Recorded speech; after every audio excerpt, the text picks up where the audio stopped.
Olá pessoas, esse é mais um Seleção Geek, eu sou a Raquel e vamos falar de um dos diretores aí, um dos favoritas ao Oscar de 2026, o diretor Paul Thomas Anderson. Eu vou te mostrar, através de 7 filmes essenciais, do porquê o Paul Thomas Anderson é um dos diretores mais respeitados do cinema moderno e porque o cinema dele não quer te agradar o tempo todo, ele quer te confrontar. Mas chega de enrolação e bora pro vídeo.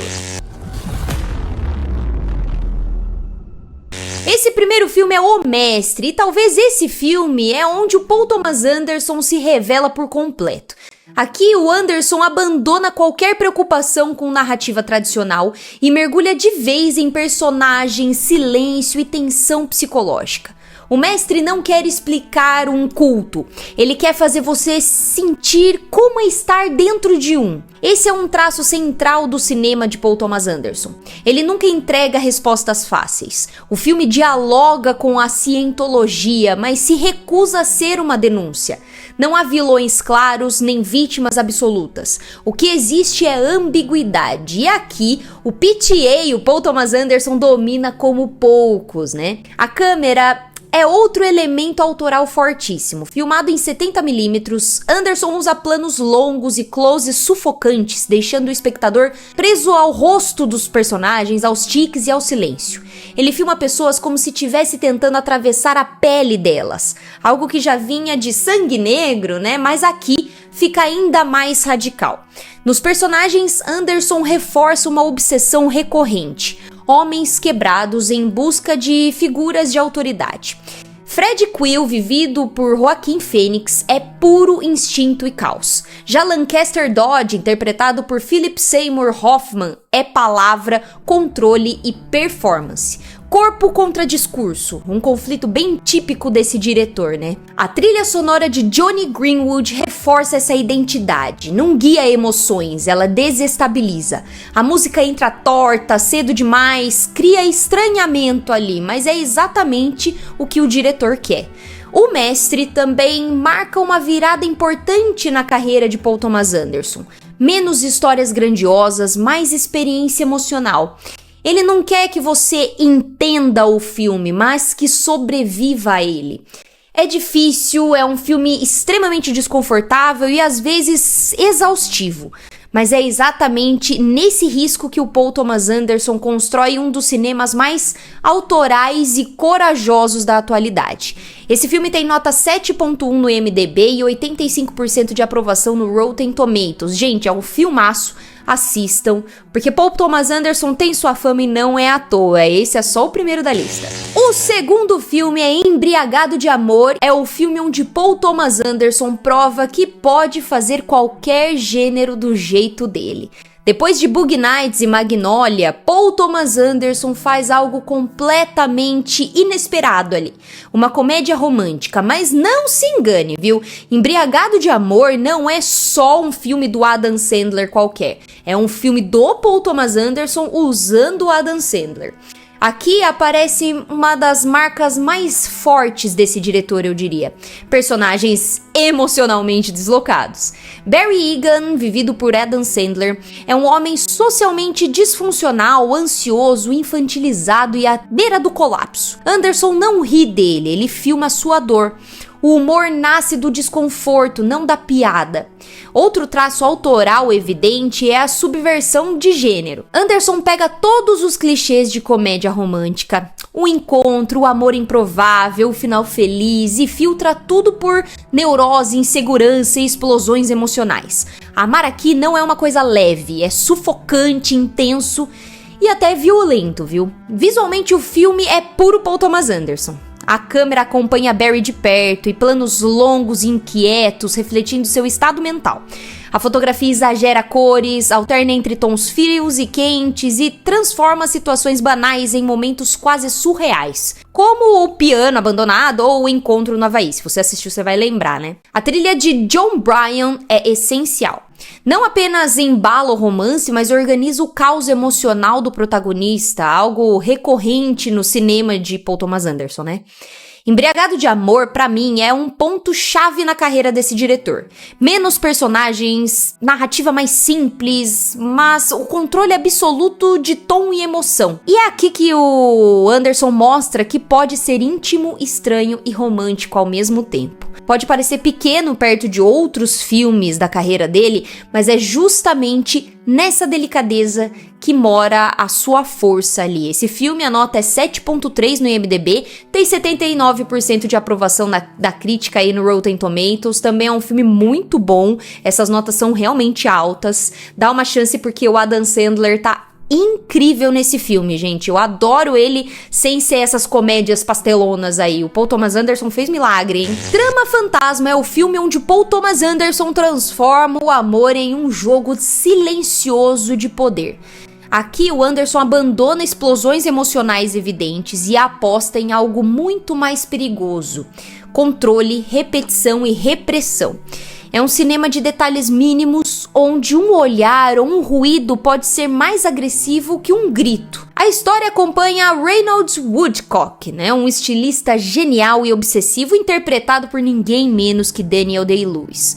Reynolds é metódico, infantilizado, emocionalmente dependente, incapaz de conviver com qualquer quebra de sua rotina. Um traço recorrente no cinema de Anderson, Homens brilhantes, mas emocionalmente quebrados, presos a figuras de autoridade. Aqui, a mãe ausente e a irmã presente demais. Quando a alma vivida pela Vicky Krieps entra em sua vida, o filme parece caminhar para uma história clássica de musa e criador. Mas o Paul Thomas Anderson subverte essa expectativa. O que se constrói é uma relação abusiva, pendular e profundamente simbiótica, onde o amor e a dominação ali se confundem. Formalmente, Trama Fantasma é um manual do estilo Anderson em sua fase mais madura, eu acho. A câmera desliza com precisão cirúrgica, os planos são calculados e o design de som amplifica barulhos banais. Talheres, respiração, passos, tudo isso para traduzir o incômodo psicológico do protagonista. Nada que acontece é gratuito, gente, sempre tem um motivo. A trilha, mais uma vez, de Jonny Greenwood, aqui é mais clássica, quase romântica, mas funciona como ironia. Ela embeleza uma relação doentia, tornando o desconforto ainda mais elegante. Trama Fantasma mostra um Paul Thomas Anderson ali que já não parecia provar nada. Ele filma o amor como um acordo tóxico, a arte como egoísmo e o afeto como negociação. É frio, sofisticado e perturbador, e talvez por isso seja um dos filmes mais cruéis e fascinantes de sua carreira, viu? A nota é 7.4 do IMDb e tem 91% de aprovação no Rotten Tomatoes. Gente, filmaço também, Daniel Day-Lewis brilhando como sempre, viu? Agora eu vou falar do filme que tá na boca de todo mundo aí, Uma batalha após a outra. É um PTA aí fazendo finalmente um filme com o nervo do nosso tempo. Depois de anos sendo associado a épicos do passado americano e dramas existenciais, o Anderson agora joga a câmera no aqui e agora. Imigração, polícia, paranoia política e a sensação de viver num estado permanente de crise ali. Literalmente uma batalha após a outra. E mesmo com esse peso, o diretor faz do jeito dele, misturando tons como poucos diretores conseguem. O filme é ação, suspense político, humor absurdo e drama familiar ao mesmo tempo. E essa miscelânea não é bagunça, é linguagem. Ele quer que o caos seja parte do estilo. Olha, tem um traço clássico desse diretor aqui. A história pode ser grandiosa, mas ele ancora tudo numa relação íntima. Aqui o motor emocional é um pai tentando se reconectar com a filha, enquanto o mundo ao redor vira um campo de guerra.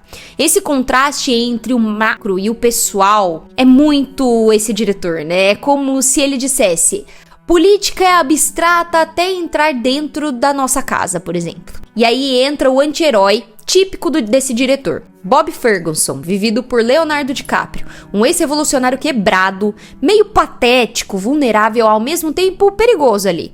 O Anderson adora personagens assim, gente que tenta ter controle, mas está sempre prestes a explodir. Formalmente, o filme também grita ali, né? A trilha de Jonny Greenwood, mais uma vez, aí empurra a narrativa como se fosse um personagem, alternando urgência e ironia, e o diretor usa ritmo, elipses e mudanças de compasso para deixar você inquieto o tempo todo. Gente, é brilhante a trilha sonora desse filme.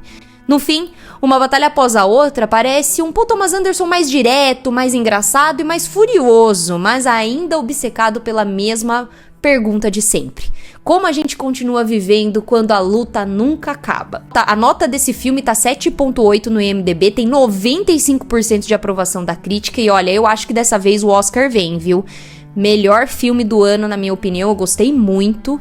Eu acho que merece esse título finalmente aí. Eu acho que vai sair esse prêmio pro Paul Thomas Anderson finalmente. Boogie Nights é o filme que apresentou o Paul Thomas Anderson ao mundo, eu diria. E já deixou claro que ele não teria medo de ir longe. No seu segundo longa-metragem, esse diretor aí escolhe um cenário provocador, viu? A indústria pornográfica dos anos 70 e 80. Mas o que poderia ser um filme vulgar vira, nas mãos dele, um épico humano sobre fama, ego, família e decadência. Aqui já aparecem marcas fundamentais do cinema do Paul Thomas Anderson. A mais evidente é o controle técnico impressionante, logo na abertura, com um plano sequência lendário que apresenta personagens, espaço e clima de uma vez só. Anderson já mostra que ama a câmera e que sabe exatamente como usá-la. Outra característica central é o elenco coral ali, algo que ele repetiria ao longo da sua carreira. O filme acompanha vários personagens marginalizados, mas tratados com empatia. O Ed Adams, vivido pelo Mark Wahlberg, é um garoto ingênuo que vira estrela pornô. Jack Horner, interpretado por Burt Reynolds, é o diretor que se vê como um artista. E a Amber Waves, de Julianne Moore, é talvez o coração emocional do filme. Mesmo ambientado no pornô ali, Boogie Nights não é um filme sobre sexo, mas sobre pessoas em busca de validação. Anderson transforma esse universo num pano de fundo para falar de família substituta, ambição, vício e queda. Temas que atravessariam toda a sua filmografia depois.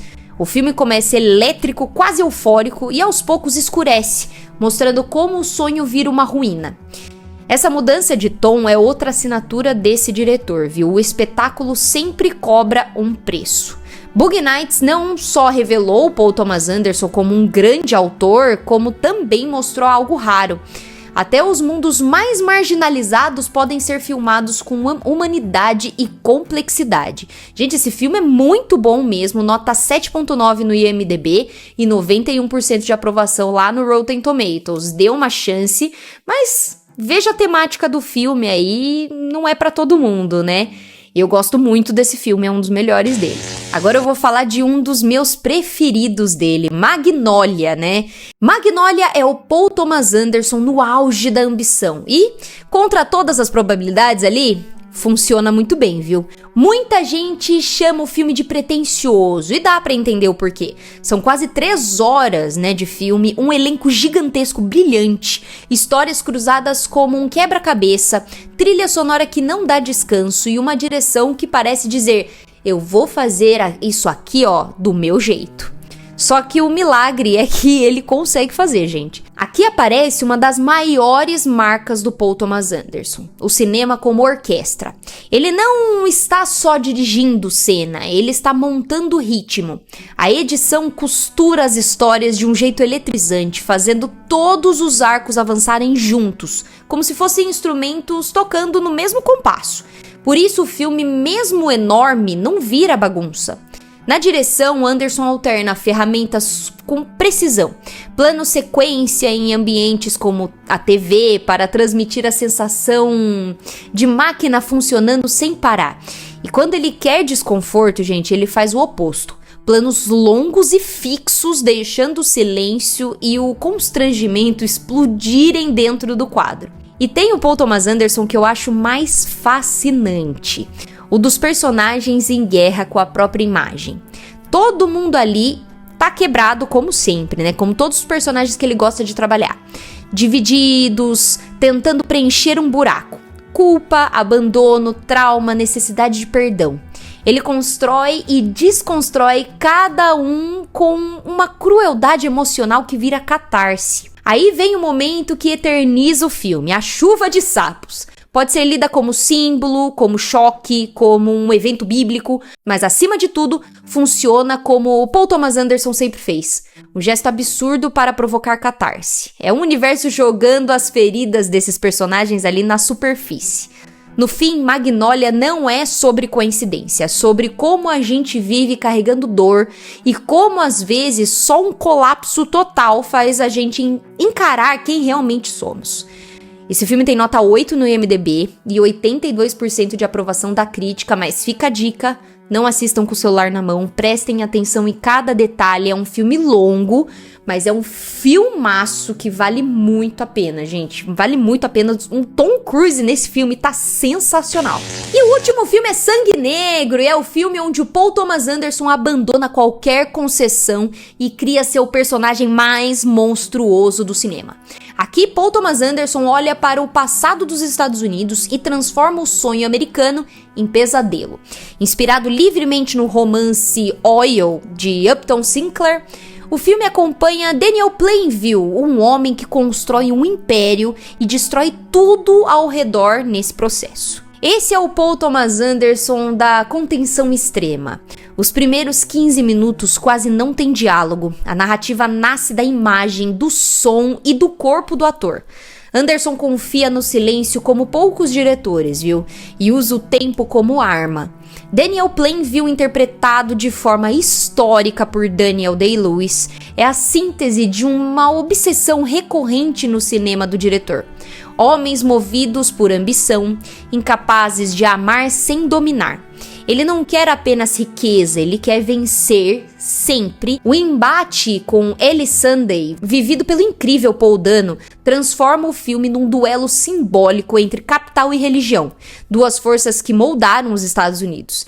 E o mais perturbador é perceber o quanto esses dois personagens são parecidos. Vaidosos, manipuladores e sedentos por poder. Formalmente, Sangue Negro marca uma virada no estilo desse diretor, né?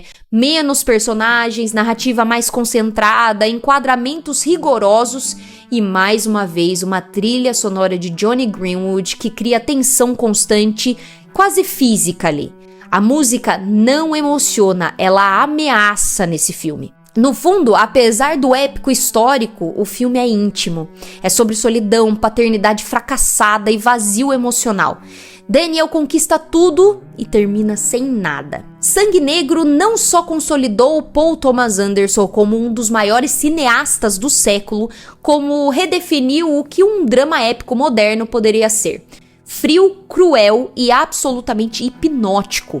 É um dos melhores filmes que eu já assisti, tem as melhores atuações da história do cinema e esse filme é sensacional. E mostra por que o Paul Thomas Anderson é tão respeitado no mundo cinematográfico. Gente, a parceria dele com Daniel Day-Lewis e com Paul Dano, gente, é sensacional. A nota desse filme é 8.2 e 91% de aprovação da crítica. Gente, é um dos melhores filmes que eu já vi na vida. Na vida. E é a melhor atuação que eu já vi na vida do Daniel Day-Lewis nesse filme.